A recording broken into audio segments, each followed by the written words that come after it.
ഓം ശാന്തി.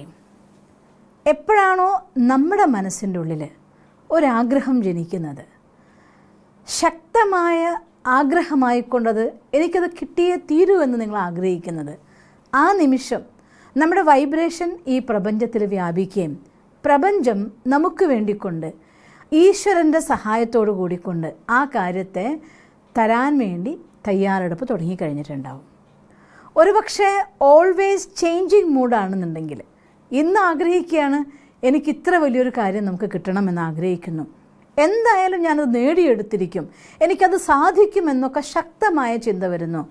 കുറച്ച് ദിവസം കഴിയുമ്പോൾ എന്നെക്കൊണ്ടിത് സാധിക്കുമോ എന്നതായിരിക്കുന്ന നിരാശ വന്നു ചേരുന്നു.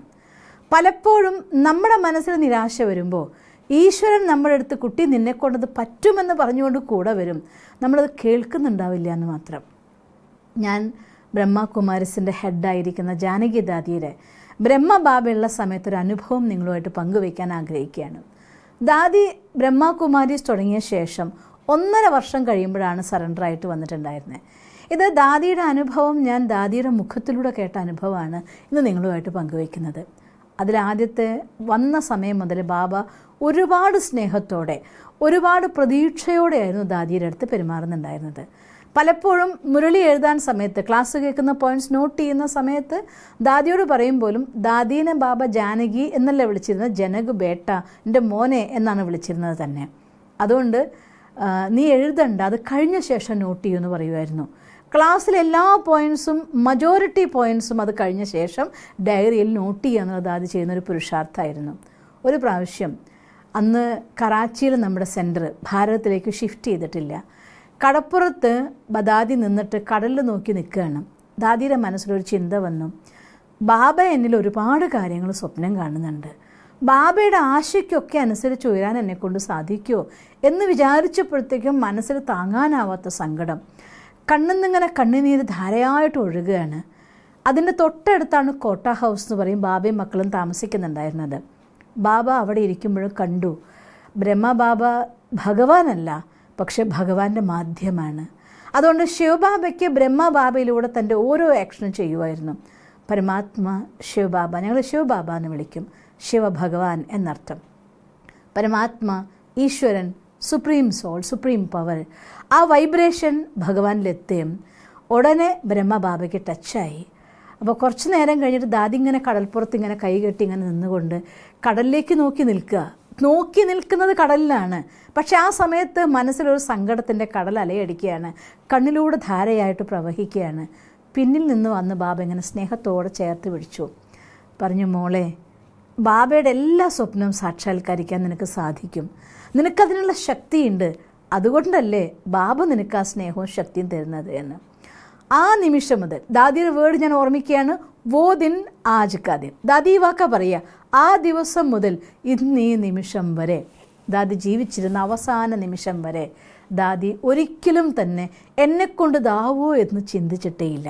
അതുകൊണ്ട് ഒരു കാര്യം മനസ്സിലാക്കുക, ദാദിയുടെ അനുഭവത്തിലൂടെ, നമ്മുടെ ദാദിമാരുടെ അനുഭവത്തിലൂടെ, ഒരുപാട് നമ്മുടെ എല്ലാ അനുഭവത്തിലൂടെ എന്നെക്കൊണ്ട് ഇതാവില്ലല്ലോ, ഭഗവാൻ ഇങ്ങനെയൊക്കെ വിചാരിച്ചിട്ട് എന്നെക്കൊണ്ടാവില്ലല്ലോ എന്ന് വിചാരിക്കുമ്പോഴെല്ലാം സ്ഥൂലത്തിൽ ശരീരധാരിയായിക്കൊണ്ട് പിന്നിൽ നിന്ന് വന്ന് ഇങ്ങനെ ചേർത്ത് പിടിക്കാൻ ബാബയ്ക്ക് പറ്റില്ല. 69 ബാബ ദേഹം വിട്ടു.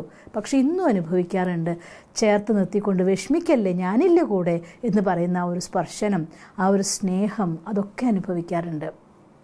നിങ്ങളും ഇതെന്നെക്കൊണ്ട് സാധിക്കാവോ എന്ന് വിചാരിച്ചുകൊണ്ട് നിങ്ങൾ ഈശ്വരനോട് പ്രാർത്ഥിക്കുമ്പോൾ ഈശ്വരൻ തൻ്റെ ആ കരങ്ങൾ കൊണ്ട് തൻ്റെ മാധ്യമത്തിലൂടെ, ഏതെങ്കിലും സൂക്ഷ്മ മാധ്യമത്തിലൂടെ നിങ്ങളെയും ചേർത്ത് പിടിക്കുന്നുണ്ടാവും. വിഷമിക്കല്ലേ, നിനക്കതാവെന്ന് പറയുന്നുണ്ടാവും.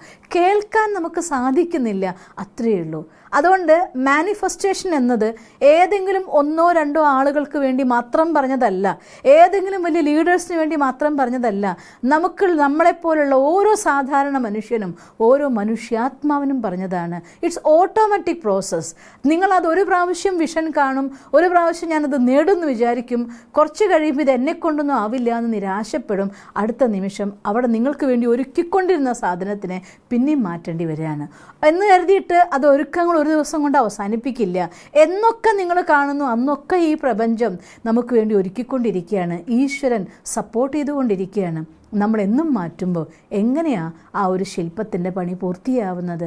അതുകൊണ്ടാണ് പലപ്പോഴും നമ്മൾ ആഗ്രഹിച്ചിട്ടും വിചാരിച്ചിട്ടും പിന്നെയും വരാത്തതെന്ത് എന്ന് നിങ്ങൾക്ക് ചിന്ത വരുന്നുണ്ടെങ്കിൽ റീസൺ ഇതാണ്. പലപ്പോഴും പൊളിച്ചു പണിയേണ്ടി വരികയാണ്. നിങ്ങൾക്ക് വേണ്ടി ഉണ്ടാക്കണ്ടായിരുന്നോ എന്ന് ചിന്തിച്ചു പോകേണ്ട അവസ്ഥ ഉണ്ടാക്കുകയാണ്. അതുകൊണ്ട് അങ്ങനെയൊന്നും ചെയ്യരുത്.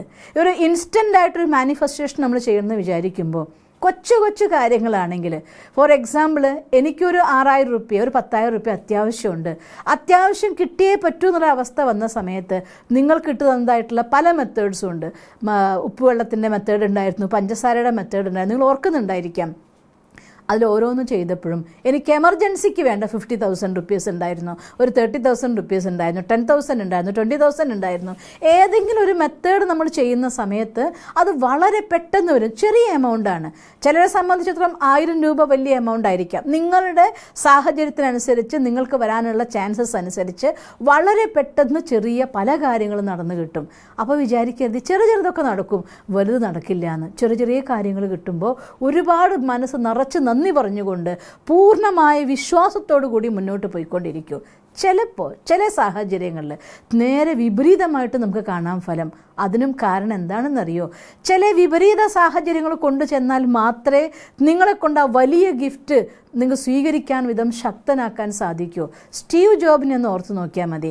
1975 സ്വന്തമായി ഡെവലപ്പ് ചെയ്തതായിരിക്കുന്ന ആപ്പിളിൽ നിന്ന് 1985 പുറത്താക്കപ്പെട്ടപ്പോഴും അദ്ദേഹം പുതിയൊരു സംവിധാനത്തിലേക്ക് യാത്ര ചെയ്തു, നെക്സ്റ്റ് ആൻഡ് പിക്സാർ. സാമ്പത്തികമായിട്ട് ഒരുപാടൊന്നും എത്താൻ പറ്റിയില്ലെങ്കിലും ലോകത്തിൽ ഏറ്റവും വലിയ ആനിമേഷൻ സ്റ്റുഡിയോ പിക്സാർ ഉണ്ടാക്കിയത് അദ്ദേഹം തന്നെയാണ്. ലോകത്തിലെ ഏറ്റവും ആദ്യത്തെ സക്സസ്ഫുൾ ആയിരിക്കുന്ന ആനിമേഷൻ ഫിലിം ഉണ്ടാക്കിയത് അദ്ദേഹത്തിൻ്റെ പരിശ്രമത്തിൽ നിന്നാണ്. ഒരിക്കലും തോൽക്കാതെ തളരാതെ തൻ്റെ യാത്ര മുന്നോട്ട് പോയപ്പോൾ തിരിച്ച് വീണ്ടും അദ്ദേഹത്തെ ആപ്പിളിലേക്ക് തന്നെ CEO ആയിട്ട് സ്വീകരിക്കുകയും അവിടെ നിന്നാണ് നമ്മൾ ഇന്ന് എഡിറ്റ് ചെയ്തുകൊണ്ടിരിക്കുന്ന മാക് കമ്പ്യൂട്ടറിൻ്റെ പുതിയ ഇൻവെൻഷൻ കണ്ടെത്തുന്നത്. അപ്പോൾ ജീവിതത്തിൽ ഒരു മാറ്റം നമുക്ക് വരുമ്പോൾ അത്തരത്തിൽ പൂർണ്ണ ശക്തിയോടുകൂടി പൂർണ്ണ ആദരവോടുകൂടി അദ്ദേഹത്തിൻ്റെ വില മനസ്സിലാക്കി സ്വീകരിക്കാനുണ്ടാക്കിയ ചെറിയ ചാൻസാണ് കുറച്ച് നാളത്തേക്ക് പുറത്താക്കപ്പെടുന്നത്. ആ പുറത്താക്കപ്പെട്ടതോടുകൂടി തൻ്റെ ലൈഫിലെ മാനിഫെസ്റ്റേഷൻ അവസാനിപ്പിച്ചിരുന്നുവെങ്കിൽ ഈ ഒരു അവസ്ഥയിൽ എത്തില്ലായിരുന്നു.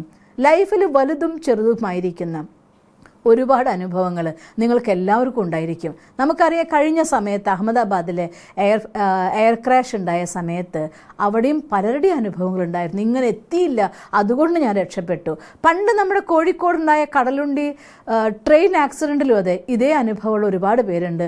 വേൾഡ് ട്രേഡ് സെൻറ്റർ കത്തിച്ചപ്പോൾ അങ്ങനെയുള്ള അനുഭവങ്ങളുടെ ഒരുപാട് വീഡിയോസ് വായിക്കേണ്ടായിരുന്നു. അവിടെയുള്ളവർ പുറത്ത് പോയി, പുറത്തുള്ളവർ അകത്ത് വന്നു എന്നൊക്കെ. ഒരു പക്ഷേ നമ്മുടെ ലൈഫിലും കൊച്ചു നഷ്ടങ്ങൾ, ചെറിയ സംഘർഷങ്ങൾ, നമ്മുടെ തോൽവികൾ, ഇതെല്ലാം തന്നെ നമ്മളെ ആ വലിയ ലക്ഷ്യം നേടാൻ വിധം പ്രാപ്തമാക്കാനായിരിക്കും. അതിനുവേണ്ടി നമ്മളെ ശക്തമാക്കുമ്പോൾ, ഒരു കുട്ടി പഠിക്കാണ്ടിരിക്കുമ്പോൾ വലിയ മാർക്ക് വാങ്ങാൻ വേണ്ടി 2 അടി കൊടുത്ത് പഠിപ്പിക്കും പോലെ, ഒരു കുട്ടി നല്ല ആരോഗ്യത്തിന് വേണ്ടി എക്സസൈസ് ചെയ്യാൻ പറയുമ്പോൾ കുട്ടി മടി കാണിക്കുമ്പോൾ ഒരു നുള്ളു കൊടുത്തിട്ടോ അടി കൊടുത്തിട്ടോ എഴുന്നേൽപ്പിച്ച് നമ്മൾ അവരെ എക്സസൈസ് ചെയ്യിപ്പിക്കും പോലെ, കൊച്ചുമക്കൾ പഠനത്തിലൂടെ വലിയ ജീവിത ലക്ഷ്യം നേടാൻ വേണ്ടിക്കൊണ്ട് സ്കൂളിൽ കൊണ്ടാക്കുമ്പോൾ കരഞ്ഞിട്ട് എനിക്ക് എൻ്റെ അമ്മയുടെ കൂടെ തിരിച്ചു വരണം എന്ന് വാശി പിടിക്കുമ്പോൾ മൈൻഡ് ചെയ്യാതെ അവരെ സ്കൂളിലിരുത്തി തിരിച്ചു വരും പോലെ ജീവിതത്തിൽ കൊച്ചു സംഘർഷങ്ങൾ ഉണ്ടാകുമ്പോൾ അത് നിങ്ങൾക്കുള്ള തിന്മയാണെന്ന് വിചാരിക്കരുത്, നമുക്കുള്ള തോൽവിയാണെന്ന് വിചാരിക്കരുത്. വലിയ ലക്ഷ്യം നേടാൻ, വലിയ സമ്മാനം നേടാൻ വേണ്ടിക്കൊണ്ട് നിങ്ങളെ പ്രാപ്തനാക്കാൻ ഈ പ്രപഞ്ചത്തിനൊരു ചെറിയ ഗെയിം മാത്രമാണ്. അതുകൊണ്ട് നിങ്ങൾക്കുള്ള സമ്മാനം ഒരുങ്ങിക്കൊണ്ടിരിക്കുകയാണ്. വലിയ സമ്മാനം. IAS നേടണമെങ്കിൽ 5 വർഷം പഠിക്കണം. വലിയൊരു അവസ്ഥയിൽ എത്തണമെങ്കിൽ കുറച്ച് സമയമെടുത്ത് പഠിക്കണം, പരിശ്രമിക്കണം. പ്രപഞ്ചം നമ്മളെ അതിന് തയ്യാറാക്കി കഴിയുമ്പോൾ നമുക്ക് ആ ഗിഫ്റ്റ് വരും. തിരക്ക് പിടിക്കരുത്, നിരാശ ഉണ്ടാവരുത്.